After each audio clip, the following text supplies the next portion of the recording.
वाला सुगना हमके गारी हो दिहल सीना।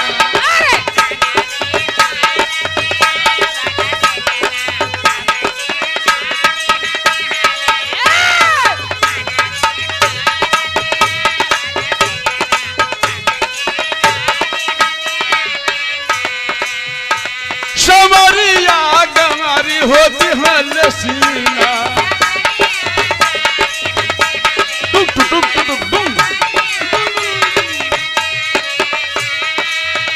भैया लगी नदी नदी अरे हो मोरी रनिया नदी तो रतिया वाला सुगना नदी तो रतिया वाला सुगना हमके गारी हो दिहल सीना।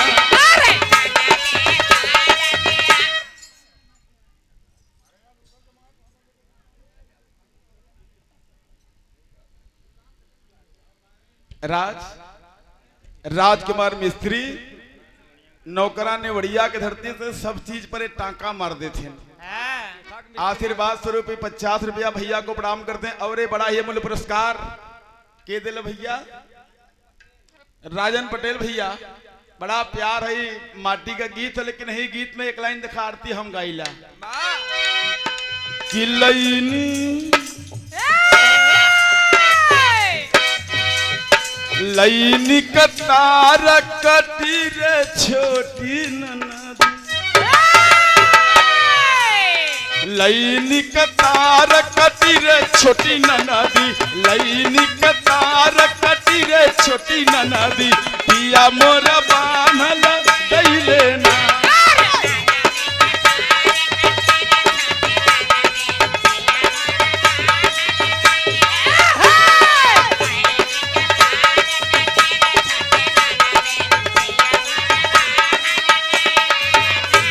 समरिया बान्हल गइले ना।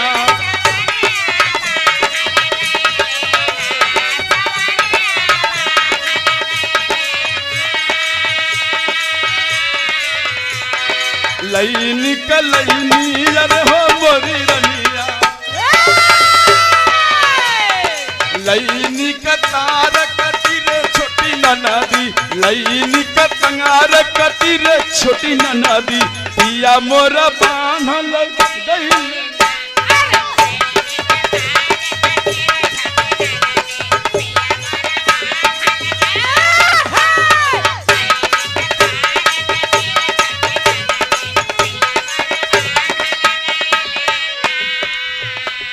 आखिर सैया बनहालन छोटेहन कैसे उपध्या गुरु।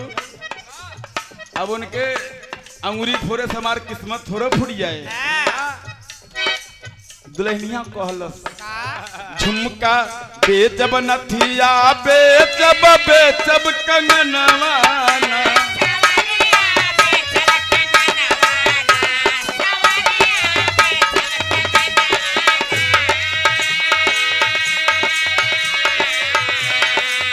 झुमका बेचब नथिया बेचब कंगनवा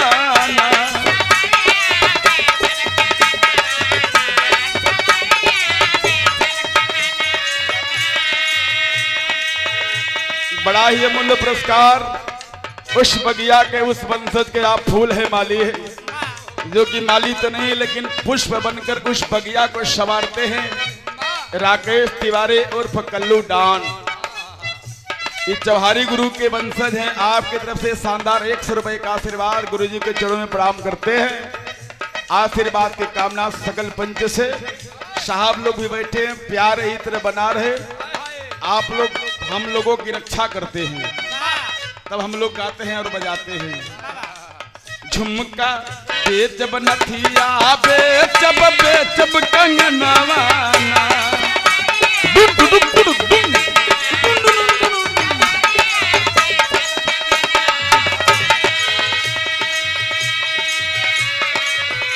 लाइन बढ़िया रही कि लड़पई अरे हो मोरी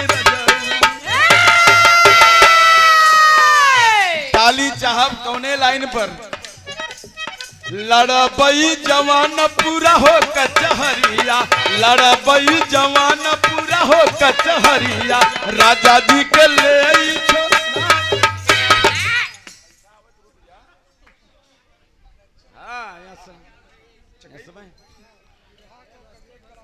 बच्चन खलीफा चकईपुर के ऐतिहासिक माटी से कवि हैं, कजरी और बिरहा के बड़े सुंदर गायक और लेखक हैं। प्रेमचंद सरोज उनके कोरस वाले हैं, डेउड़ियारा हुवन। 51 बाबू के प्रणाम करीला, प्यार हुए आप लोग हमेशा ही तरह बरसावत रहा। तनी सा बढ़ जा, बढ़ा।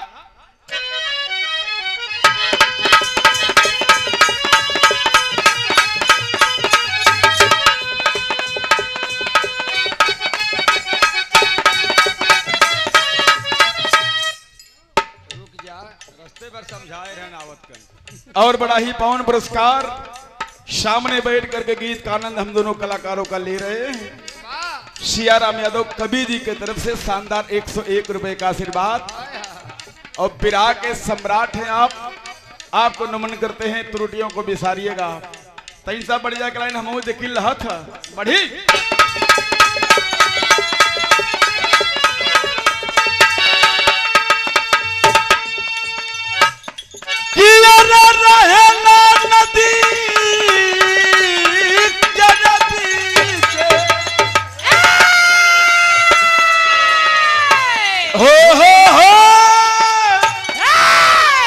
अरे गोड़ऊ पर मूड़ी रे नीचे,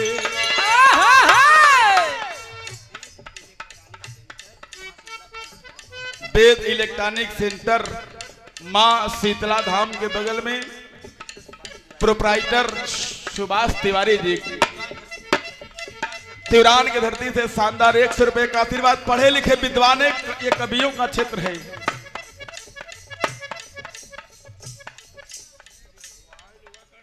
अच्छा, आप लोग हमारे लाइन पर गौर करिया, कैमरा भी लगा है कि रहेला नदी के बीचे गोड़ ऊपर मुड़ी नीचे, त होखे नदी न जहां होखे न रतिया, केहू मिले न केहू से कौनो बखतिया। न जहां दिन होले गुरुजी न रात होले, कोई किसी से मिल नहीं सकता। होखे न दिन जहां होखे न रतिया, केहू मिले न केहू से कौनो बखतिया, जहां हंसी और रोवाई सुने के खाली अपना, लेकिन उदास न होले कबहू सुरतिया। उस जगह कौन हो जहां न दिन होले न रात होले, कोई किसी से मिल नहीं सकता। जहां रोवे को तो आई माई कैला, हंसे को तो ही कैला। श्री साईं अमन जलपान गृह, जटा शंकर तिवारी, निवड़िया के ऐतिहासिक माटी से, निवड़िया की धरती से गुरुजी को प्रणाम करते हैं। जहां हंसे को तो हंसिला, रोवे को तो रोला, लेकिन रहने का तरीका क्या है बेटा? बड़ी बड़ी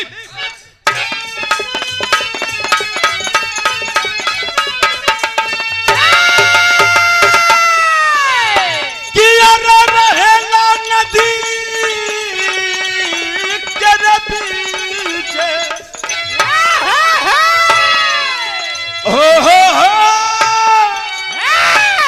अरे गोड़ऊ पर मुड़ी रे नीचे, कि अरे मोरे राम, अरे कितनी सोचे के बाद, अरे पानी में रही के कैसे जिए ना हो।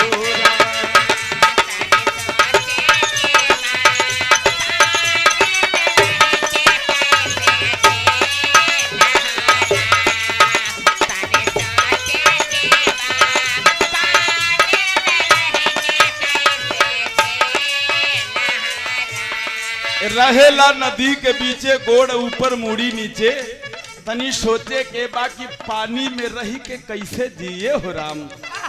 रहता है तो रहने का तरीका उपाध्याय गुरु अलग है। गोड़ ऊपर हम मुड़ी नीचे, जहां ना बहेला हवा, केहू नाही वो करे अला।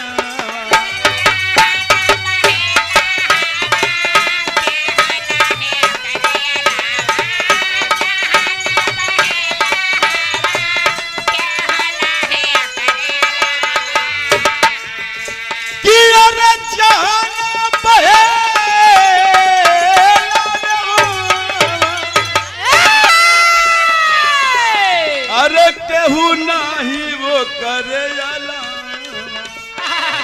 कि अरे मोरे राम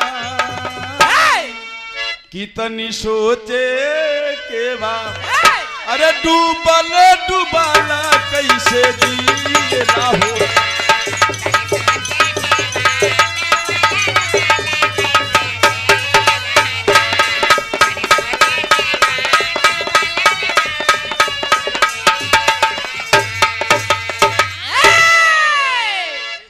कमलेश कुमार यादव जी किराना वाले हमारे बड़का भैया खरक्शीपुर के ऐतिहासिक माटी से बड़े सम्मानित बड़े प्रतिष्ठित व्यक्ति हैं। आपको ये दीनानाथ हसमुख प्रणाम करता है, आशीर्वाद बना रहे।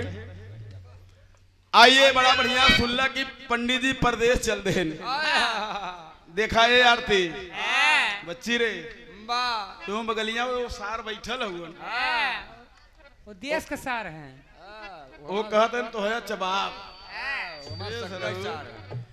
प्यार है। आपको नमस्कार करते हैं, सबको प्रणाम करते हैं। चार लाइन के गीत हर प्रदेश वाली सुन लो। हर कराही में बड़ी बड़ी लीला घुमाए टहराए के ले आओ। हम तो सोचा करे मेरे माई रे दीना बेटवा तो हर बड़ी फजीहत बा लेकिन लाए हर चार मिलाए हरो प्रदेश चल रहे हैं। अल्लाह के काम कैले भैया हाथी निकल गए पूछ भर बजी बा। चार जने हर प्रदेश चलन हर कराई के लीला रही भूतवा मिल गया लेकिन हर देखा के मिलता दे बेटा जगह बनाओ।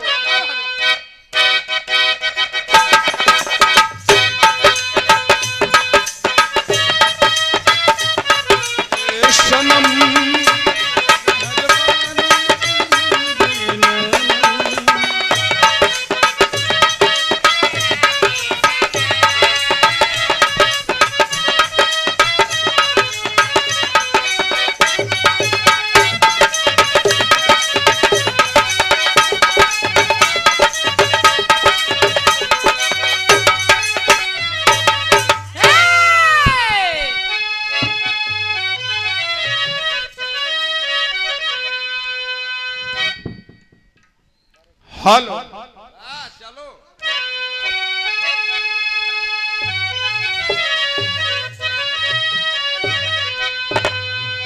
बाबू रुका रहो। बाबू बगल हो जा तू बाबू ए बाबू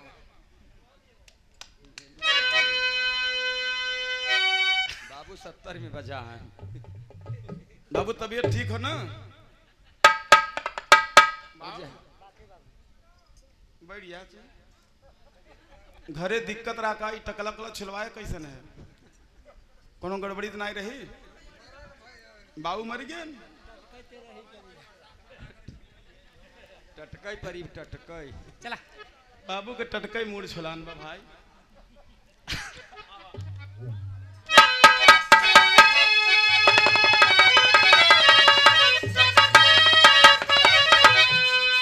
कि अरे कार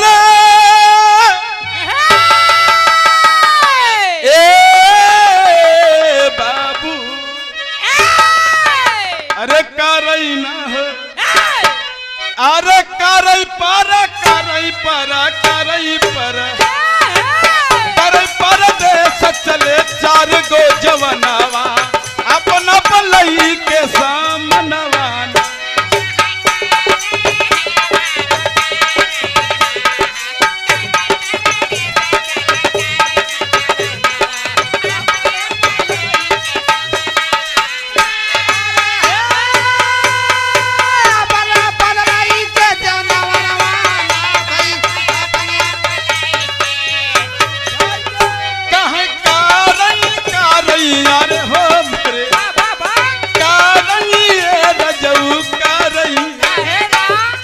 परदेश चले चार गो जवनवा अपना पलई के सामनवा।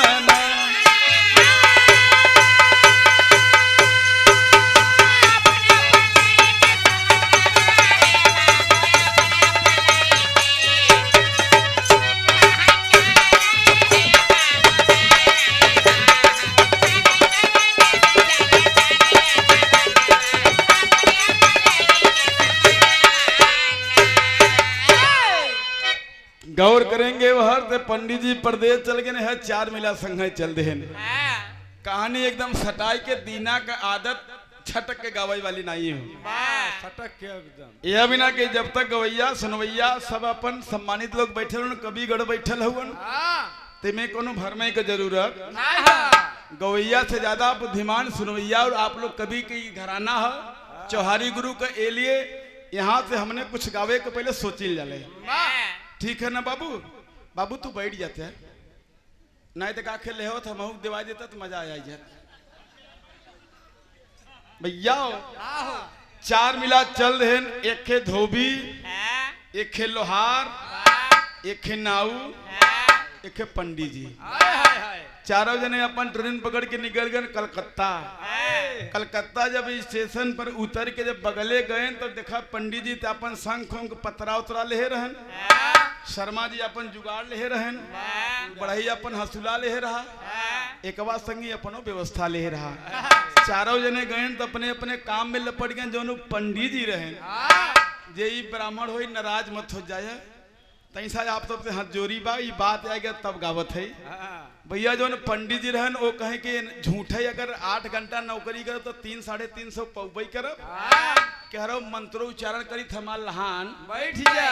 पंडित जी जब ये स्टेशन के बगले कलकत्ता में जब गए हावड़ा पुले बगले नहाए के जब निकले तो उन्हें एक गजब को चीज दिखान का मास्टर।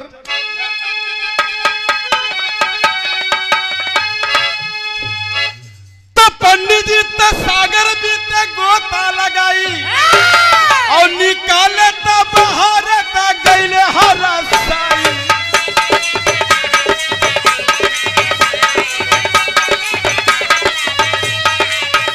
कहे निकाले बाबू निकाले निकाले रजऊ निकाले निकाले तो बाहरे तो गईले हरा साई।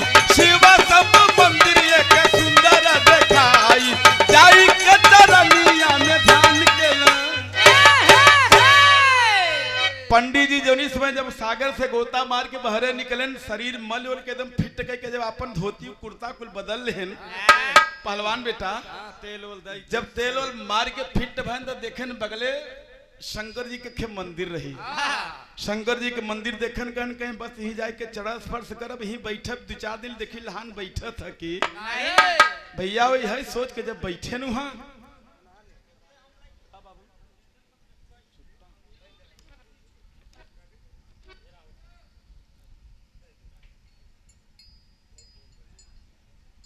जब वही तेल पानी मार के बैठे तबले देखने के गजब का दृश्य का मास्टर।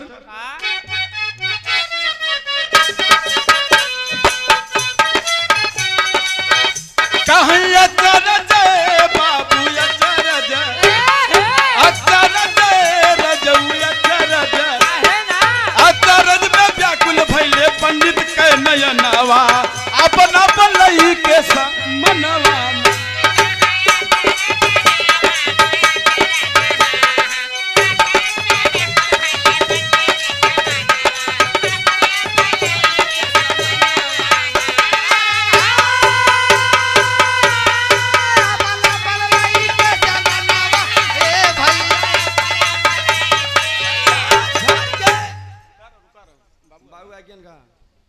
पैसा देखा रुक गए बाबू जान ला से मोचिक ध्यान जूता पर बाबू। हमारे बाबूजी कजरी के बड़ा प्रेमी होन कवि गायक भी लौकत हुन बड़ा प्यार है शानदार 100 रुपया आपको नमन करते हैं प्रणाम करते हैं। ये तोहरे बुढ़ाई चिंता ना खाली में पैसा चिंता देखा बाबू एक चुतियन के नहीं बतियावत है प्यार है। यह प्यार अब है कि कह के अगले साल ईटा गिरवाई ले रहे हैं। हम ईटा गिरा लेके तमड़ा गिरवाई देकर मुँह में तामड़ा यसबा के तमड़ा ले लेबे पूरा ईटा फोड़बे थे भैया। पंडित जी जब देखे तो उनकर अचरज में एकदम दिमाग घबरा गया। जाए के भोले बाबा के धुनी पर अपन ध्यान रमाई देन पूजा करके निकले रोज आवे तो